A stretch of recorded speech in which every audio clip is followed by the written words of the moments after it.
What's up, everybody? It's 103 degrees outside here in Texas, so let's play some video games.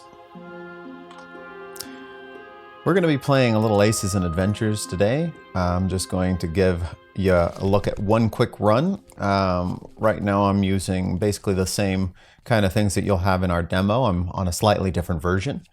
But let's just go with good old-fashioned Womb of Flame.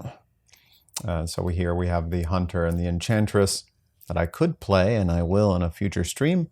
But let's go with the hard mode. We're going to go with Shaylin the Rogue. Mission accepted. So I think I'm going to be using a slightly more antiquated deck. We're going to click through here.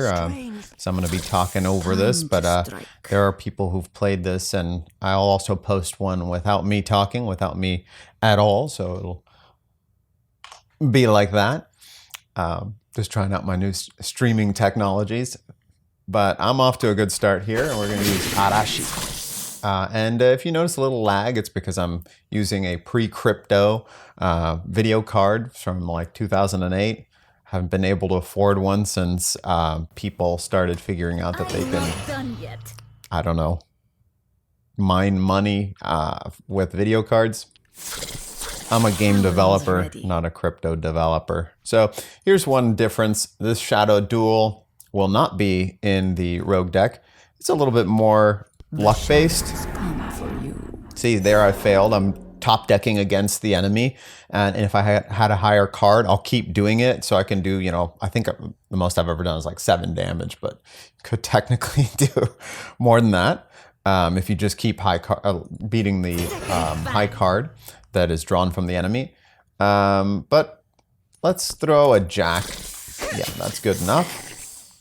We changed that out just so that you can get a little bit more durability as the Rogue. We gave another heal, some card drawing mechanics, stuff like that. But of course, you can customize your own decks once you get going. This is, of course, a deck builder. There I took 1 point of damage. I've got a 7, 8, 9, 10, and a 3 here. But I just got After Image, so I can draw the top 2 cards. Can you see this? Yeah, I'm going to pull this up. So these cards are going from right to left here, so I can draw the ace and the 6, and I actually want that 6. So we'll drop the ace, and we're gonna throw a 5-card hand, just like that. Goodbye. No technique. So that's a level up. Right now, again, something that you'll notice that's different is I'm only seeing 1 trait. You'll see some that are locked.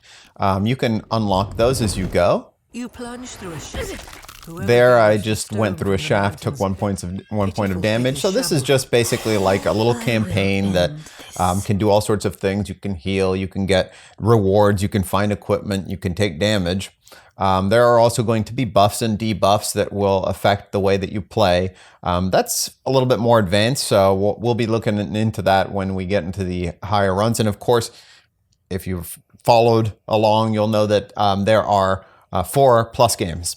So these plus games will obviously make the game harder, but they're going to also add a little bit more challenge through sort of mutations that happen.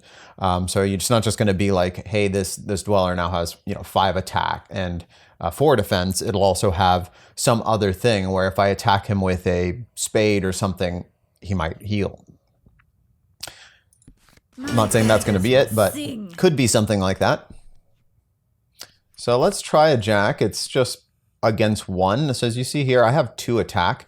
That's why his 3 defense is going down to 1 defense. That's how many cards he's going to draw against me. So I'm going to do it. Beats the 6. I do 1 point of damage plus 1 point of damage for Assassin. So we've dealt 2 points of damage, and we'll finish him off in defense here. He tries to reanimate and fails. He's got to draw a jack or better. Oof. This, however, is going to hurt.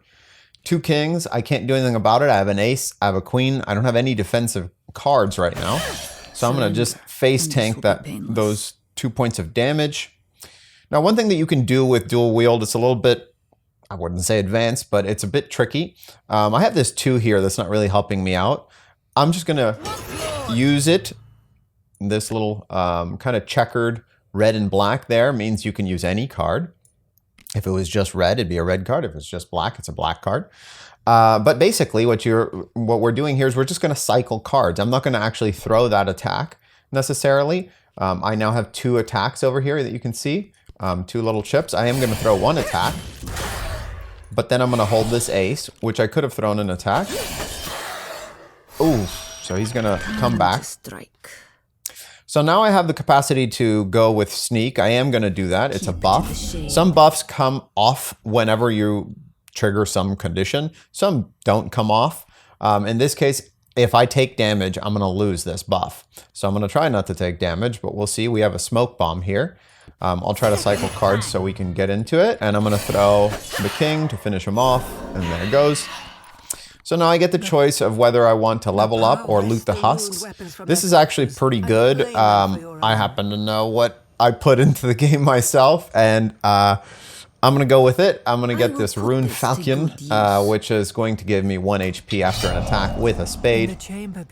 And if you can see down here, I'm real close to having a straight again. This time I'm going to turn away from that scary Drake. And perfect. I just got 4, 5, 6, 7. If only this 9 were an 8. Well, I'm going to use my little lockpick set. And actually, you know what? Let's do this. I'm going to go back and I'm going to attack this guy because he's a little bit harder. The Crown Dweller. And thank goodness he's not resurrecting. And I'm also going to heal because I used a spade in there. Now let's hope I get, yep, I got a smoke bomb. So I'm going to use that smoke bomb against a couple of aces and just cancel that attack out. Then we'll block the 7 with the 10, no problem. So we got sleights of hands. This is pretty good. This is just lets me remove a card from an attack. So I can launch 2 attacks here. I'm going to get bold. I'm going to throw an 8. Okay, so I am going to lose this one, but I'm going to use sleight of hand to remove that card and win it instead. Then I will try to finish him off with this jack. Again, I'm going to have to use this other sleight of hand. Got unlucky there. But we've brought it down to 1 enemy, and we've got an ace in defense. Oof, that's going to hurt. Nothing we can do about that. Surrender. And there I lose my sneak. Now I've got another thieves tool. That's good. Here I might just want to dual wield with this 8. Save this 7 in hopes that I get a another smoke bomb. And do I dare? Do I dare? Let's do it. All right. There's 1 queen. And that's probably going to do it. Let's see. Yep. So this is going to be a little nerfed, I think, in the release, but I am going to take this item. It's a Crypt Iron Crown. It'll let me become kind of a zombie myself, and if I die, then I might come back. We're going to go with Refreshment here. The way that this works is I'm going to use 1 ability to pay for it. That merchant likes my ability cards. I wonder why. And now we get to some of the harder enemies here. We get the fight my shadow. Living Flames. I've got a dodge, so that's good. That's already going to be a little bit of defense. I'm just going to go ahead and refresh here, see what I can get. So I've got, oh, if I had that Thieves Tools, I could have a full house. But we're just going to keep the pairs and the king. And let's start off real nice and safe. Just throw the pair of 10s. So that's good. And this will heal us if it works. I have to use the king for dual wield here. So in order to use a card, because if I would have just used the first card, it would have been maybe that 7. I just drag out the card and then click the ability. So I'll show you that in a little bit whenever I get another chance. This will heal me too. That's a really good attack. Now these guys have life force. If you want to know what that is, you can just click and hold. It's pretty straightforward. It just means that all of his stats are linked to his HP. So right now, he's just throwing 1 card because I have this Crypt Iron Crown. It gives me some defense. All right, so we'll block that with a king. And I'm going to keep that spade, so in case maybe I can use that. Here I can try this dodge. It's only 1 point of damage though, so I'm just going to face tank that in case I get you know, pair thrown at me later. I want to keep this dodge around for a more devastating attack. I will end this. So that's good. Now, let's say that I wanted to use, because this spade is one that we're going to use in order to heal with the Rune Falchion. So what I did here is I just drag out the card. I could throw an attack with it, but I'm going to use that as my mana for dual wield. Now I'm going to throw this 5. And shank them to make sure that that works. So there's the heal from the Rune Falchion. And what Shank does, you can bring it back up to see, is just win a failed attack of a single card. All right, so now we're going to go ahead and throw this king at this flame. Oof, that's a tie. Ties don't deal damage, so we're still all right. That'll finish this guy off. And my hand is not great, but good. His attack wasn't good either. Time to strike. So now I have Obsidian Blade. This turns a spade into an ace. I might want to keep that, but actually then I can heal with that. So I'm just going to go ahead and do this. Again, just cycling there. I'm not going to need to attack more than once, but I'm just cycling that card. Now I'm full health. I can check there, 7 of 7. So I'm going to level up once more and get critical chance. I get the top deck, a jack or higher, to deal double damage on an attack. So that can start doing some massive damage. And now we're going in on the boss. So this guy's got Siphon. Any successful attack is going to heal him. I've got a Thieves' Tool. I've got my dodge. And I've got the dual wield, which we're just going to start off with. Throw the couple of queenies. It's a good thing that I threw the queens first. He would have blocked that ace.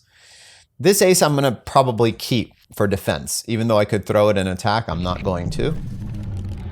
See, there it is. So I get to block that. Surrender, and this will be painless. All right, so now Shuriken is just deal 1 damage for a black, so we're going to do that.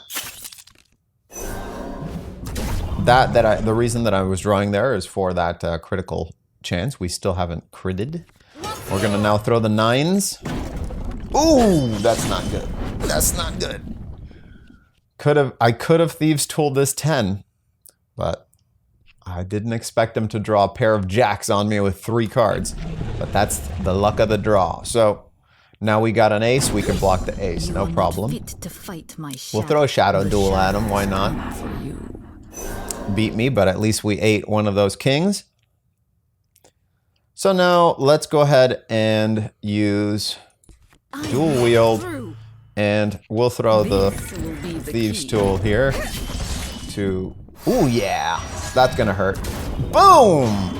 Now what happened there was I got the crit, I got the extra damage from the black cards there, and I also healed for that. So that was a super attack.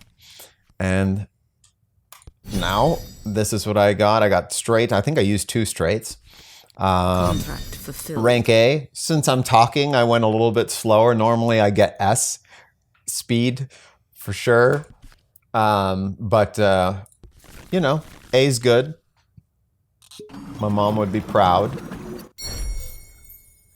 And so that's my mana. That's just experience. When you hit the half point there, which I didn't quite get, that half point is actually going to be the card pack that you'd get. So, you know, the seed comes up, it blows up, and you get cards. So you didn't quite get that, but we did get enough to level up. So let's go level up that rogue. See how what we're gonna get out of it. I want to talk about this scene real quick. I have 9 levels that I can level up here. So I've been playing a bit. I'll bring in the Rogue's Tree, which is right now level 0. There's no, you know, you don't see any, I'll get my face out of the way here. You don't see any leaves on it, but let's go ahead and water it using this special mana, and we get new cards, new leaves. And so this is how you level up permanent levels that are outside of the run. So these levels stick with you. And I'm just going to level up a few times so I can maybe get a trait here. So now I've got Brigand there, and that's going to be another option for me whenever I hit the first level within a run. Now I get to choose that trait if I wanted it. We'll pop a couple more levels into the Rogue. So there, every time I'm gaining these little advancements that are permanent. Now, right now, there's no way, and this is great, I get a Joker now. There's no way to see what any of these do. There will be, and there will be a little deck there so you can see everything that you've got for the class. This is, I love this trait, Sharpening. This is for level 2. And basically, it just gives you +1 value to the cards you play. That means if I throw a Jack against a Queen, because I also win all ties, I'll actually win. So that's a really powerful trait. Really makes the Rogue very offensive. But of course, you don't get those super attacks with the crit. And now we get to the trump cards. This is cool. It's like a get out of jail free card. So this makes the Rogue a lot more survivable, right? Because now I have Shadow Snake. And if ever I'm going to take a massive, massive hit, then I can just go ahead and, you know, use that ability once per campaign to sort of get out of jail free. And I didn't get any new cards, but if I did, I could come over here to this box. This is where I can create my decks. This little guy up here is a copy, so I can copy my deck so I don't have to necessarily mess up the deck. So here I can come in, rename the deck, so we'll select it. And you can rename it to Testing. Very creative. So there I can just start removing any of the cards that I didn't want. Let's say that the Shadow Duel was just too luck-based for us. I can get I can also replace a Shuriken with a plus Shuriken. You know, any of the cards that I really liked. If I really liked After Image, I could throw in another After Image. Backstab's good, but I'm going to probably want to pounce or through the crowd, something like that to move around because I have to be behind the target in turn order. So this is basically how it goes. Right now I have 29 cards. So if I hit 29 card right there, it says a deck cannot be used if it has less than 30 cards. It says 29 out of 30. So right now that's how it works. It might change. Maybe I put in one more Shuriken and now I've got 30. I also have a readout here so I know what I'm using. Right now I'm not using diamonds or hearts at all in this deck, and that's because the Rogue is very dark card based. But there are ways to get around that. You can get yourself some cards that either turn red cards into black cards, or of course ways of using, like for instance this Mephitic Grenade here, which has a diamond, and I can get a better usage of my mana. It's not as important with the Rogue because she's mostly combat based. So we'll hit done on that. And now we have that deck. So if I went back to the table, it'll be there for me to select after I've selected the Rogue. So we'll take a look at that real quick and then we'll call it good for this video. So we go over here, there's the Rogue, and now I have Testing and I have the starter, and I'm able to choose whichever one I want. I can make more if I'd like. And that's about it. So that'll be it for this video. And as Charlie says, see ya.